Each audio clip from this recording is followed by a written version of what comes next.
ചിത്രത്തിൽ രണ്ട് ബിന്ദുക്കൾ തന്നിട്ടുണ്ട്. ഇവ എതിർമൂലകളായ ഒരു ചതുരം വരക്കണം. എങ്ങനെ വരക്കും? ഇതുപോലെ എത്ര എണ്ണം വേണമെങ്കിലും വരക്കാമല്ലോ. ചതുരത്തിന്റെ വശങ്ങൾ അക്ഷങ്ങൾക്ക് സമാന്തരമാകണം എന്ന് കൂടി പറഞ്ഞാലോ? അങ്ങനെയെങ്കിൽ ഇതുപോലെ ഒരെണ്ണം മാത്രമല്ലേ വരക്കാൻ കഴിയൂ. ഈ ചതുരത്തിന്റെ മറ്റു രണ്ട് മൂലകളുടെ സൂചക സംഖ്യകൾ എന്തായിരിക്കും?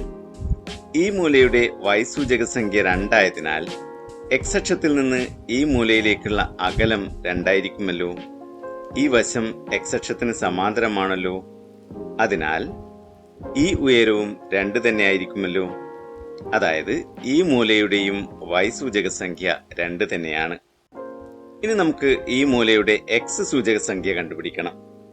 ഈ മൂലയുടെ x സൂചക സംഖ്യ 7 ആണല്ലോ. അതായത് y അക്ഷത്തിൽ നിന്ന് ഈ മൂലയിലേക്കുള്ള അകലം 7 ആണ്. അതിനാൽ ഈ അകലവും 7 തന്നെ ആയിരിക്കുമല്ലോ. അതായത് ഈ മൂലയുടെ സൂചക സംഖ്യകൾ 7, 2 ആയിരിക്കുമല്ലോ. ഇതുപോലെ ഈ മൂലയുടെ സൂചക സംഖ്യകളും കണ്ടുപിടിക്കാമല്ലോ. ഈ മൂലയുടെ y സൂചക സംഖ്യ 5 ആണല്ലോ. അതിനാൽ x അക്ഷത്തിൽ നിന്ന് ഈ മൂലയിലേക്കുള്ള അകലം 5 ആയിരിക്കുമല്ലോ. ഈ അകലവും 5 തന്നെ ആയിരിക്കുമല്ലോ. അതായത് ഇതിന്റെ y സൂചക സംഖ്യയും 5 തന്നെ ആയിരിക്കും.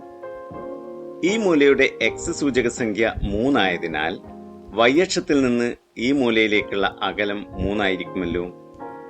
ഈ വശം y അക്ഷത്തിന് സമാന്തരമായതിനാൽ ഈ അകലവും 3 തന്നെ ആയിരിക്കുമല്ലോ.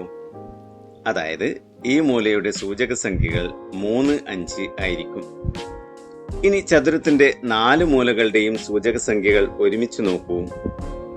സൂചക സംഖ്യകൾ കണ്ടുപിടിച്ച മാർഗം ഒന്ന് ഓർത്തു നോക്കൂ. ഉപയോഗിച്ച തത്വം എന്താണ്?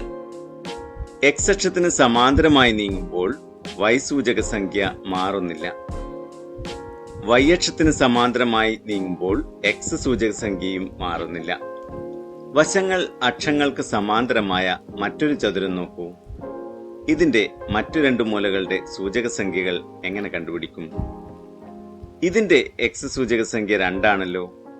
ഈ വശം y അക്ഷത്തിന് സമാന്തരമായതിനാൽ ഈ മൂലയുടെയും x സൂചക സംഖ്യ 2 തന്നെ ആയിരിക്കുമല്ലോ.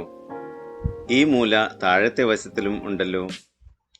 ഈ മൂലയുടെ y സൂചക സംഖ്യ 1 ആയതിനാൽ ഇതിന്റെയും y സൂചക സംഖ്യ 1 ആയിരിക്കുമല്ലോ. അതായത് ഈ മൂലയുടെ സൂചക സംഖ്യകൾ 2, 1 എന്നിവയാണ്. ഇതുപോലെ ഈ മൂലയുടെ സൂചക സംഖ്യകൾ 7, 3 ആണെന്നും കാണാമല്ലോ. ഏത് 2 ജോഡി ബിന്ദുക്കളുടെ സൂചക സംഖ്യകൾ തന്നാലും അവ എതിർമൂലകളായ ചതുരം വരക്കാൻ കഴിയുമോ? ബിന്ദുക്കൾ ഇങ്ങനെയായാലോ ഇങ്ങനെയായാലോ? ഇവ എതിർമൂലകളായിക്കൊണ്ട് വശങ്ങൾ അക്ഷങ്ങൾക്ക് സമാന്തരമായി ഒരു ചതുരം വരക്കാൻ കഴിയില്ലല്ലോ. എന്തുകൊണ്ടാണ് കഴിയാത്തത്? ഈ 2 ബിന്ദുക്കൾ യോജിപ്പിച്ചാൽ കിട്ടുന്നത് y അക്ഷത്തിന് സമാന്തരമായ ഒരു വരയല്ലേ. ഇവിടെയോ x അക്ഷത്തിന് സമാന്തരമായ ഒരു വരയാണ് ഇവ യോജിപ്പിച്ചാൽ കിട്ടുന്നത്. അതായത് 2 ബിന്ദുക്കളുടെ x സൂചക സംഖ്യകൾ തുല്യമാണെങ്കിൽ അവ യോജിപ്പിക്കുന്ന വര y അക്ഷത്തിന് സമാന്തരമാണ്.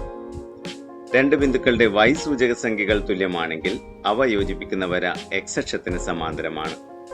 ഈ 2 തരത്തിലുള്ള ബിന്ദുക്കൾ എതിർമൂലകളായും വശങ്ങൾ അക്ഷങ്ങൾക്ക് സമാന്തരമായും ചതുരം വരക്കാൻ കഴിയില്ല. അപ്പോൾ ഇത്തരത്തിലുള്ള ചതുരം വരക്കാൻ കഴിയുന്ന ബിന്ദുക്കളുടെ സൂചക സംഖ്യകളെ കുറിച്ച് എന്തു പറയാം? 2 നിശ്ചിത ബിന്ദുക്കൾ എതിർമൂലകളായും വശങ്ങൾ അക്ഷങ്ങൾക്ക് സമാന്തരമായും ചതുരം വരക്കാൻ കഴിയണമെങ്കിൽ ബിന്ദുക്കളുടെ x സൂചക സംഖ്യകൾ വ്യത്യസ്തമാകണം, y സൂചക സംഖ്യകളും വ്യത്യസ്തമാകണം.